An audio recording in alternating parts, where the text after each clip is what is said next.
नमस्कार, छत्तीसगढ़ के इस खास बुलेटिन में आप सभी का स्वागत है। मैं हूं रेणु बाला आपके साथ। तो चलिए शुरुआत करते हैं छत्तीसगढ़ की कुछ खास खबरों से।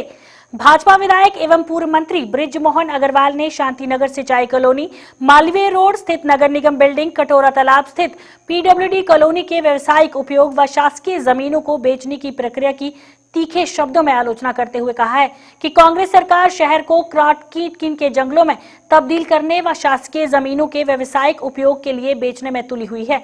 इसके साथ ही कांग्रेस सरकार आरोप लगाते हुए कहा है कि सरकार पूरे तरीके से दिवालिया हो गई है। भूपेश सरकार खाली फोटो खिंचवाने पर लगी हुई है। ये सरकार काम करने की बजाय खाली अपने नाम लिखवाने में लगी हुई है और मुझे लगता है कि इसका कोई फायदा नहीं होगा। जनता को ये बात अच्छी तरह समझ में आ रही है कि ये सरकार दिवालिया हो गई है, ये सरकार कंगाल हो गई है। ये सरकार जितना 15 सालों में हमने कर्जा नहीं लिया उसका दुगना कर्जा ये सरकार ले चुकी है और इससे प्रदेश की जनता को किसी भी प्रकार का कोई फायदा नहीं हो रहा है। खाली कुछ लोगों को उपकृत करने के लिए जो भी निर्माण के काम भी हो रहे हैं, जैसे स्मार्ट सिटी के पैसे का जितना दुरुपयोग हो रहा है। अब जब सरकार के पास ये पैसा नहीं है तो आज शांतिनगर को उजाड़ने की क्या आवश्यकता है, जहाँ 500 परिवार रहते हैं। पूरे रायपुर शहर को कंक्रीट का जंगल और निर्माण कामों के माध्यम से कमीशन खाने का खेल है। तो रायपुर शहर की सबसे बड़ी अगर कोई दिक्कत है, तकलीफ है तो यहाँ का ट्रैफिक है। इसलिए जब नया रायपुर बरस रहा है तो हम रायपुर शहर को कंक्रीट का जंगल बनाने की, नगर निगम की बिल्डिंग को, पुरानी नगर निगम की बिल्डिंग को तोड़कर वहां पर निर्माण का काम, मालवीय रोड पे चलने की जगह नहीं है, रेंगने की जगह नहीं है, उसको तोड़ने की कोशिश की जा रही है। पूरे छत्तीसगढ़ की एकमात्र ऐसी कॉलोनी है शांतिनगर जो कि व्यवस्थित बसी हुई है, जो 500 घर बने हुए हैं। तो ये तो एक आर्थिक अपराध जैसा काम है कि बनी हुई चीजों को तोड़ना। पहले एग्रीकल्चर टेक्निकल जो पूरा कार्यालय था उसको पहले तोड़ा गया, सप्रे स्कूल के मैदान को कब्जा किया गया, वहां की रोड को बंद कर दिया गया। तो नया निर्माण तो ये नहीं कर रहे हैं परंतु अपने स्वार्थों के लिए पुराने निर्माणों को ध्वस्त कर रहे हैं।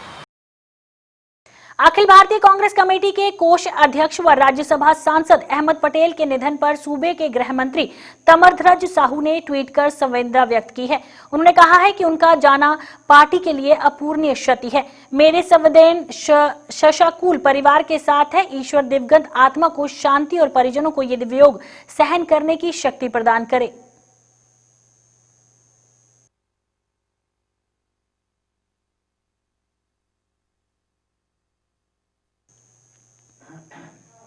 एक बार फिर जमीन बंटवारे को लेकर रिश्ते कातिलाना हुए हैं। पूरा मामला गुरेला गोरखपुर बाईपास सड़क किनारे हत्या का है।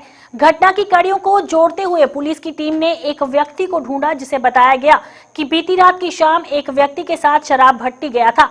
उस दौरान भट्टी के पास चखना सेंटर में दोनों के बीच आपस में लड़ाई झगड़ा हुआ, परंतु मृतक के साथ रहे व्यक्ति की हुलिया के आधार पर मृतक के सौतेले भाई को गंभीरता से पूछताछ करने पर आरोपी ने अपना जुर्म स्वीकार कर लिया और बताया गया है कि मृतक इसका सौतेला भाई था। जमीन बंटवारे का विवाद आपस में था। जब दोनों भाई शराब भट्टी के पास रात को शराब पी रहे थे तभी मृतक ने बंटवारे की बात को लेकर 2 थप्पड़ मार दिए। उसके बाद दोनों लड़ते झगड़ते गोरखपुर बाईपास पहुंचे और विवाद इतना बढ़ गया कि आपसी लड़ाई के दौरान खेत में गिरकर सीमेंट के आधा टूटा हुआ पोल से ताबड़तोड़ वार करना शुरू कर दिया। 4 से 5 बार वार करने के बाद मृतक की मौके पर मौत हो गई। वहीं घटनास्थल के सीमेंट का आधा पोल जब्त किया गया है और गुरेला पेंड्रा मारवाही पुलिस ने आरोपी को प्रकरण में विधिपूर्व कार्रवाई उपरांत गिरफ्तार कर लिया गया है।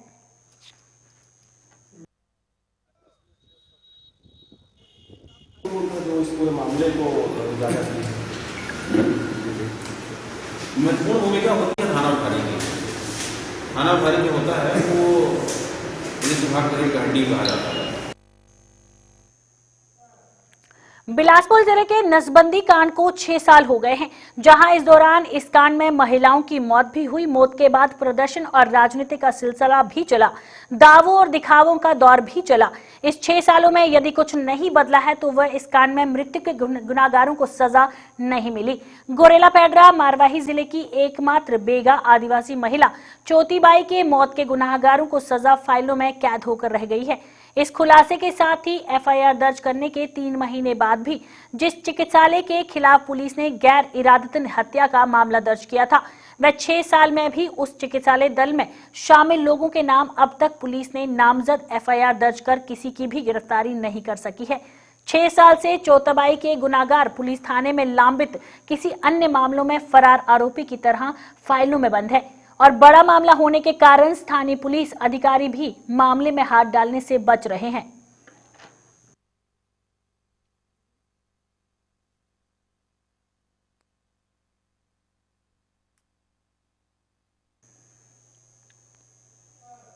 सिटी कोतवाली थाना क्षेत्र के अंतर्गत काफी लंबे समय से चोरी की घटना को अंजाम देने वाले 4 आरोपियों को कोतवाली पुलिस ने नकेल कसने में बड़ी सफलता हाथ की है। आरोपी के पास से 8 नग सर्वसाइबल पंप, 2 नग कंप्यूटर, 2 मोटरसाइकिल जब्त किए गए हैं। पुलिस से मिली जानकारी के अनुसार इस सामान की कीमत 1,80,000 रुपए के करीब बताई गई है।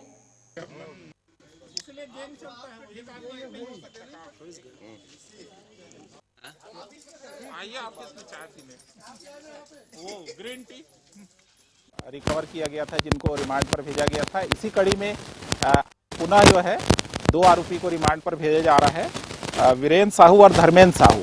इसमें से धर्मेंद्र साहू मुख्य आरोपी है और बाकी सब सहयोगी हैं।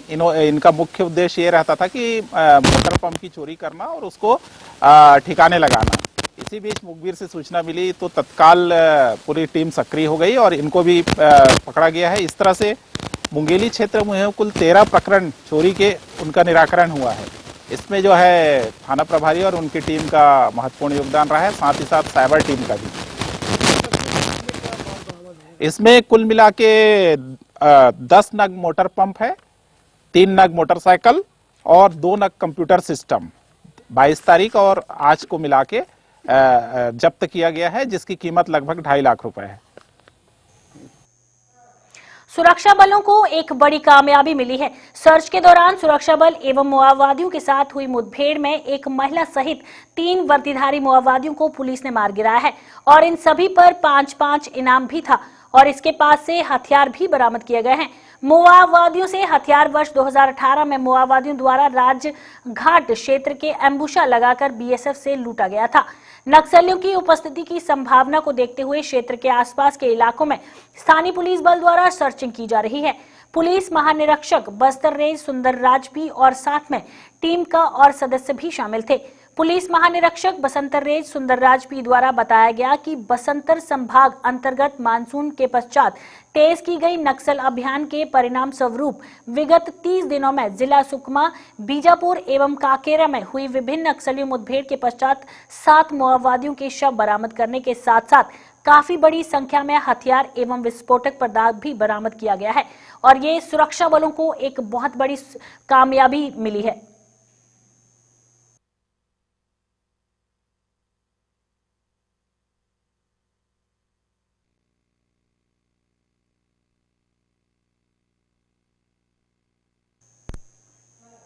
बलरामपुर विकास के राजपुर विकास खंड में खाद्यान्न वितरण में गड़बड़ी करने का मामला सामने आया है, जहां ग्राहक के नाम पर पीडीएस खाद्यान्न का उठाव पीडीएस संचालक के द्वारा ही किया जा रहा था। रायपुर विकास खंड के ग्राम पंचायत आरा में एक महिला स्वयं सहायता समूह, जिसका पूरा नाम सहेली महिला स्वयं सहायता समूह है और स्वयं सहायता समूह के द्वारा ग्राम पंचायत आरा की सार्वजनिक वितरण प्रणाली के तहत राशन वितरण का भी कार्य किया जाता है तथा सेल्समैन मोहम्मद इकबाल के द्वारा पिछले कई वर्षों से राशन कार्ड के हेराफेरी करते हुए मृतक हितग्राहियों को खाद्यान्न सामग्री का उठाव कर गबन करते हुए शासन को लाखों रुपए का चूना लगाया जा रहा था। लेकिन इसी बीच गांव के कुछ जागरूक ग्रामीणों को इसकी जानकारी हुई तो उन्होंने तत्काल इसकी शिकायत कलेक्टर से की थी, लेकिन ग्राम पंचायत आरा के वार्ड पंच के मुताबिक मृतक के नाम से भी राशन सामग्री का उठाव होने की सूचना मिलने के बाद उन्होंने स्थानीय प्रशासन से इस मामले की शिकायत की थी।